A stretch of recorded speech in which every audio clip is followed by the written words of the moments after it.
Salam müəllimlər. Mən bu günlərim sizə süni intellekt olan Notebook LM saytında slaydların gündəlik dərslərə uyğun olaraq slayd dərslərin hazırlanmasına, açıq dərslərdə istifadə olunan slaydları necə hazırlamaq olar, bunlar haqqında ümumi məlumat verəcəm.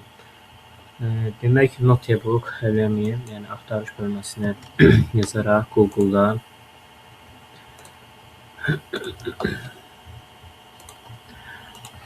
axtarış verək və yaxud da ki, notebooklm.google.com da yazaraq daxil ola bilərik. Axtarış bölməsinə yazdıqda belə qarşımıza Google Notebook LM çıxır, yəni birinci linkə daxil oluruq və daxil olduqdan sonra, yəni indi mən burada dərslər hazırlamışam deyə, yəni giriş promo açıldı. Yəni sizin üçün də sadə olacaq. Elə qarşımıza çıxan kvadratdan İngiliscə yazılıbdır. Yəni daxil olmağı vuran kimi gəlib açılacaq belə bir səhifə. Bundan sonra biz ilk olaraq dillə bağlı olan hissəni dəyişməliyik. Yəni Azərbaycan dili bölməsini seçməliyik. Bundan sonra yadda saxlamağı verməliyik və bəs dərsləri necə hazırlaya bilərik? Bunun üçün mütləq şəkildə dərslərin PDF-ini hazırlamaq lazımdır və bunu biz necə edə bilərik? Məsələn, mən bir dənə dərslərdən 4-cü sinifin informatika kitabından bir dərsin hazırlanması üçün hansı ardıcıllıqları etmək lazımdır, onu göstərəcəm. Gördüyünüz kimi, burada nə ilə bağlıdır dərs? Dövrlü algoritmlər haqqında dərs hazırlamaq istəyirəm və bunun üçün nə etmək lazımdır?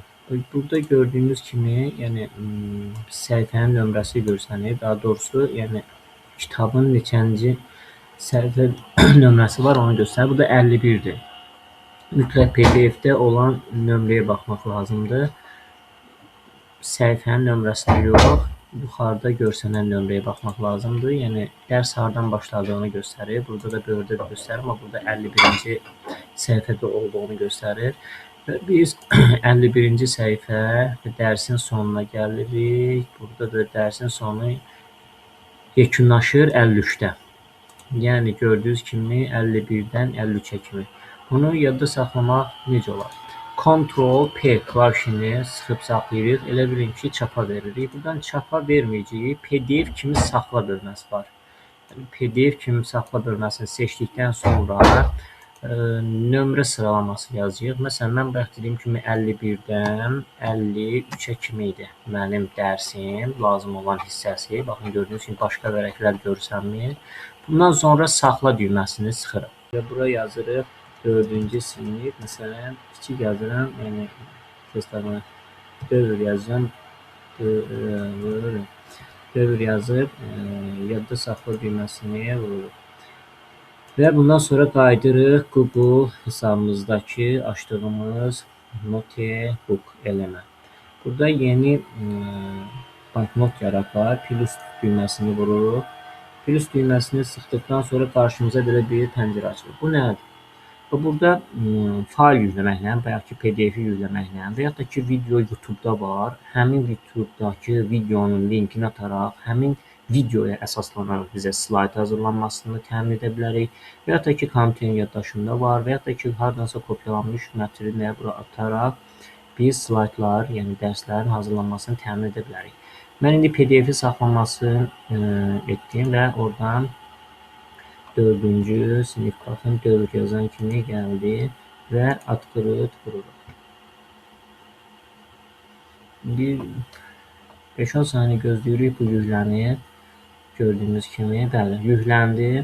Yüklendikdən sonra bu başlayır, yəni tarayıcı işə düşür. Burada mövzunun hansı hissələri var, nələr var, nə yox, bunlar haqqında orada yazır. Biz burada demək ilk olaraq nə etmək lazımdır? Bu səhifədə, bu yuxarıda 3 xəttlə daxil olaraq, məsələn, öyrədici, məsələn, məqsədə uyğun, məsələn, öyrənmə bələdçisini seçərəm. Fərdi də seçə bilərsiniz. Buradan da yaza bilərsiniz ki, məsələn, filan dizaynda hazırlar. Məsələn, şagirdlərə xoş gələn formada belə stikerlərdən deyəkmi, emojilərdən istifadə etməm, bunun kimi şeyləri yaza bilərik və ya da ki, elmi hazırlıqları və yəni suallar verib, yəni buna uyğun olaraq da slaydımızı hazırlaya bilərik. Mən həmişə öyrənmə bələdçisini seçirəm. Daha uzun və ya da daha qısa. Bunlardan hansını istəsəniz və ya da ki, necə var olduğu kimi də, yəni mətnin hazırlanmasında mən daha qısanı seçirəm və yadda saxla düyməsini vururam. Yadda saxla düyməsini vurduqdan sonra biraz səbirli olaq. Və gördüyünüz kimi burada dövr anlayışı, məlumatlar bu formada gəlir və əlavə suallar verir. Burada deyir dövr anlayışını gündəlik həyatımızda nümunələr izah edə bilərsən. Məsələn, sual verirəm, mən burada buna uyğun olaraq hazırlanmasını.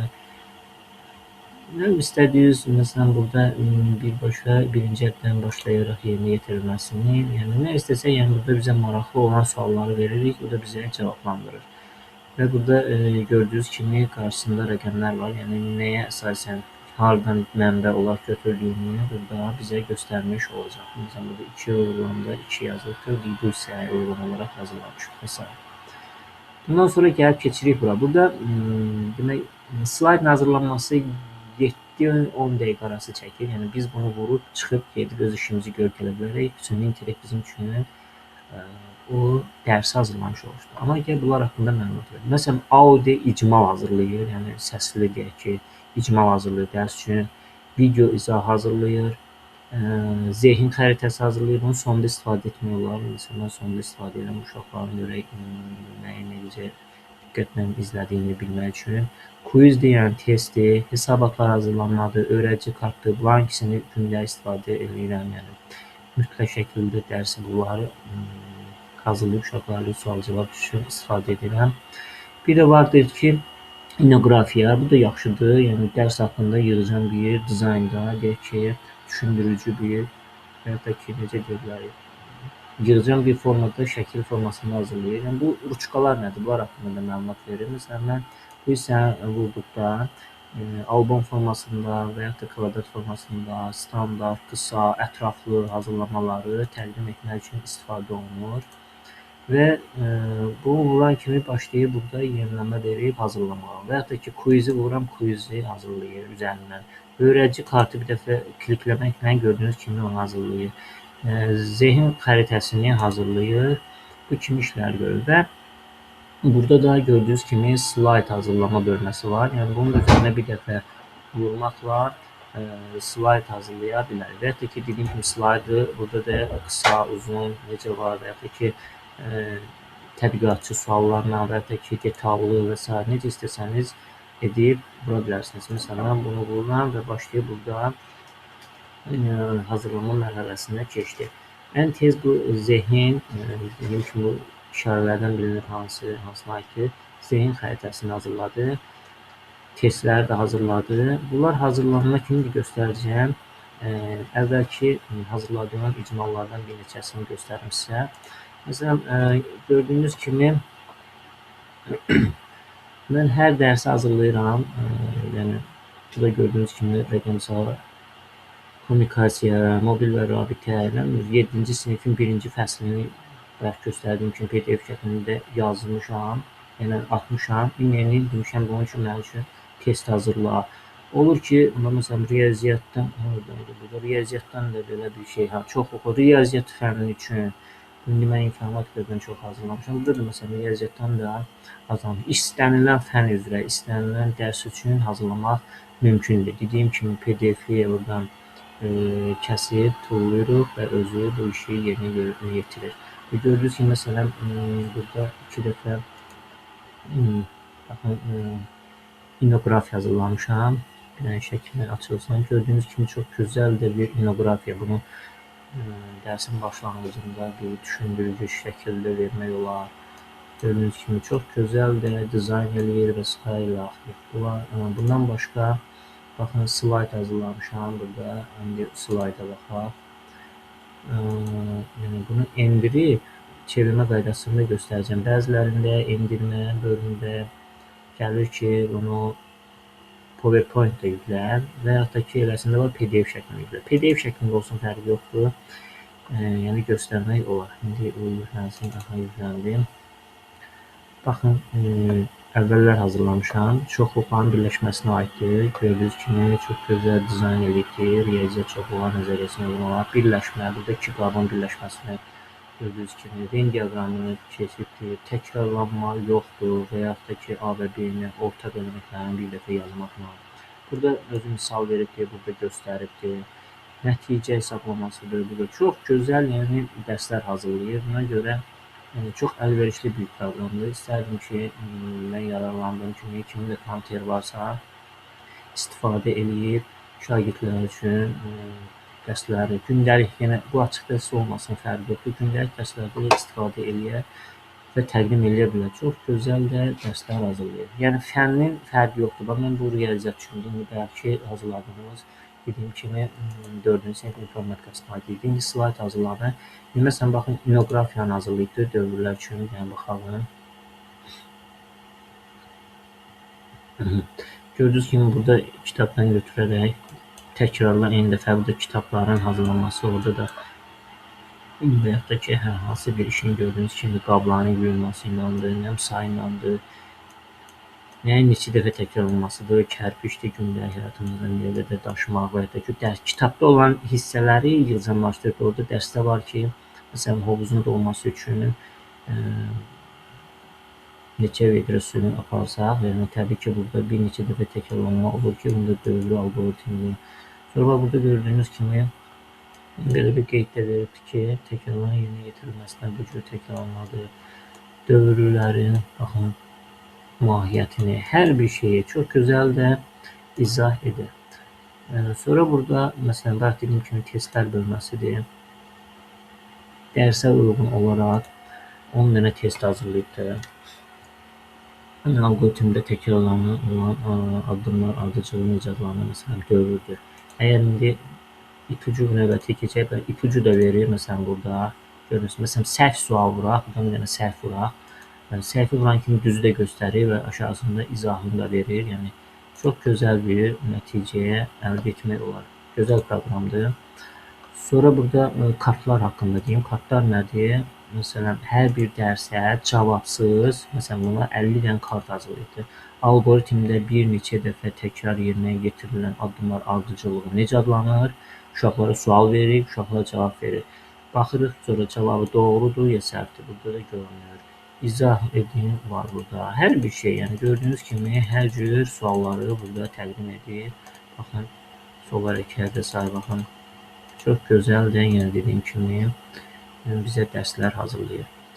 Gəldik, buradan sonra bayaqların zehin hissəsi vardı. Bu da yəni dərsin dövr alqoritmləri, dövr anlayışı nədir? Ona uyğun olaraq bu formada belə bir dediyim kimi şaxələmək nədir? Dövrün növləri nədir?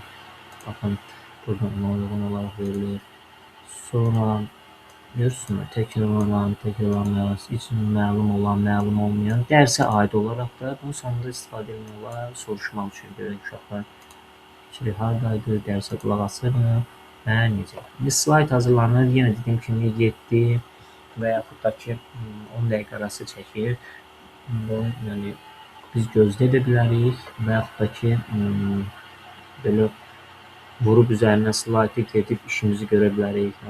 5 dəqiqə, 10 dəqiqə, 7 dəqiqədən sonra nə bilim, işimlə aktarsa da gəlsən də slayd orada hazır vəziyyətdə bizim üçün qalacaq. Dediyim kimi, bir dənə bu yüklənmə kimi də biz bayaqların bir çoxluqları yüklədik. Buna uyğun olaraq bəs PDF-dən necə biz onu PowerPoint-ə çevirmək olar, onun haqqında da göstərim. Burada belə bir sayt var. Birazdan burada görmək üçün smilepdf.com bunu yazırıq, yəni bura daxil oluruq. Məsələn, deyək mən bunu açım. Açan kimi, yəni burada həm də dediyim kimi kitabı yükləyib bura, kitabı yükləyib. Burada o kitabın vərəqlərini də 5-ci, 20-ci, 30-cu, neçənci vərəqləri də etmək olur. Yəni, bu çox gözəl bir proqramdır. İndi mən məsələn burada PDF-dən gördüyünüz kimi PowerPoint-i çevirmədən istifadə edəcəm. Bayaqların biz çoxluqların birləşməsinə aid olan bir dərsi yüklədik. İndi onu necə eləyəcəyik? Gətirib bunu ekrana yüklüyürük və buradan birazdan çoxluq yazaq ki, tapa bilərik. Bir dərs yüklənsin, dərs yüklənmə kimi orada yəni vaxt gedir, ona görə gözləməyə başqa bir slayddan çevirməliyəcəyim. O da eyni qayda ilədir. Burada PDF-in PowerPoint-ə çevirməyə vururuq. Sonra var burada amma burada əsas məsələ nədir? Yəni bunda bir əsas məsələ var ki, 15 megabaytdan çox olanda səhifələnməmsə götürür. Baxaq görək 15 megabaytdan çox deyil ki, çoxluq var. Çoxluqların PDF-ni yükləyək. Aha, yüklənir. Demək ki, 15 megabaytdan çox deyilmiş. 12 megabaytdır. Sonra bu yuxarıda təməli vururuq və dönüşdür, çeviri vururuq və burada gördüyünüz kimi PowerPoint-ə çevrilənir və tamamlandı. Neçə dəqiqə çəkdi ki, 10-15 saniyədə N1-i vururuq və gördüyünüz kimi bu çoxluqlar PowerPoint-də hazır vəziyyətə gəldi. İstəsəniz və bu məsələ motivasiya kimi vermək olar da belə və yaxud da ki, özür dilərsiniz və yaxud da əlavə elə, başqa bir səhifə, bayaqki gətir şəkil əlavə elə. Fərqi yoxdur. Yerlərini dəyişdim, birinci bayaqki şəkil əlavə elə və yaxud da fərqi yoxdur. Burada indi slaydın görünüş rejiminə keçək. Gördüyünüz kimi PowerPoint-dəki kimi, yəni çox gözəldir. Əlavə dediyim kimi bu bayaqki saytda yəni hamısı pulsuz olduğu üçün konkret olaraq bunun üzərində hamısını deyim ki, yoxlamışam və s. yox. Burada məsələn nə var? Mən gün görmüşdüm. Dəyişmələr vardı. İzmenitdə nə deyirlər onu? Üzərində redaktə etmək də vardı. Sonra üzərləşdir, imzala, tilsə hansı bir mətndə yaza bilərdik, kəsmə vardı, birləşdirmə, döndərmə. Yəni bu proqram daha əlverişli, daha gözəldir slaydla işləmək üçün. Amma bir dənə əsas məsələ dediyim kimi, həmin slayd 15 megabaytdan çox olmamalıdır. Başqa bir çevirmə o qədər, yəni slayda çevirmə saytları var ki, onlardan da istifadə edə bilərsiniz. İndi gedək baxa görün bayaq ki, bizim dərsimiz üçün hazır oldu mu? Slaydımız da hazırdır. Algoritmə aid olan və vurduq üzərindən. Baxın, yükləyəndə indi yeniləmə olubdur. Yenəcə bunlardır. İndi promo gəlir. PowerPoint-dən yüklə və yaxud ki, PDF şəklində yüklə. Bayaqki kimi çevirmə ehtiyac olmur. Əvvəllər çevirmə istəyirdi. Məsələn, mən bayaqki köhnə bir hazırladığım bir dərs idi. Və burada amma üzərinə vurduğum, məsələn, PowerPoint-də yükləməyini istədim. Promo mənə PowerPoint-də yüklədim və açırıq dərsimizi görək bizə necə dövrə algoritmlərlə bağlı necə slayd hazırlayıbdır. Çox gözəl bir slayd hazırlayıb, dizayn verib. Baxın, gördüyünüz kimi burada dövrlərin olmasını göstərir. Baxış rejiminə keçirin, 100 saniyə. Gördüyünüz kimi orada dərsdə quyudan suyun çıxardılması, nə qədər təkrarlanması və s. Gördüyünüz kimi çox gözəl neçə dəfə təkrarlanma sayı, yəni burada göstərir. Yəni kitabda var, bunları tam olaraq fərqli şəkildə elibdir. Cizginin hazırlanması və bu yazını uşaqlara izah olunması, burada 3 nəyi bildirir, sondakı 3 nəyi bildirir. Sonra burada üçbucaq nəyi bildirir və s. Hamısı haqqında ümumi məlumatlar çox gözəl də verir. Təkrarla n dəfə və s. Burada da gördüyünüz kimi. Yəni bu 4-cü sinif dərsidir. Yəni bu xoşunuza gəlməsə, bayaq dediyim kimi ruçkanı vuraraq qarşısından onu daha təkmilləşdirməyi, daha əlavə fikirləri yazırsınız, onları da ora əlavə etməyini istəyə bilərsiniz. Sadədir, çox gözəldir. Yenə dediyim kimi, gördünüzmü, heç nə etmədiyim üçün mənim slaydım hazır oldu. Slayda əlavələr də etmək olar, düzəlişlər də etmək olar. Bunları da növbəti dərslərdə izah edəcəm. Bir də iş vərəqlərinin hazırlanması haqqında Allah qoysa növbəti videolarda sizlər üçün çəkib göstərəcəm. Sağ olun. Ümidvaram ki, hər bir kəs üçün yararlı olar.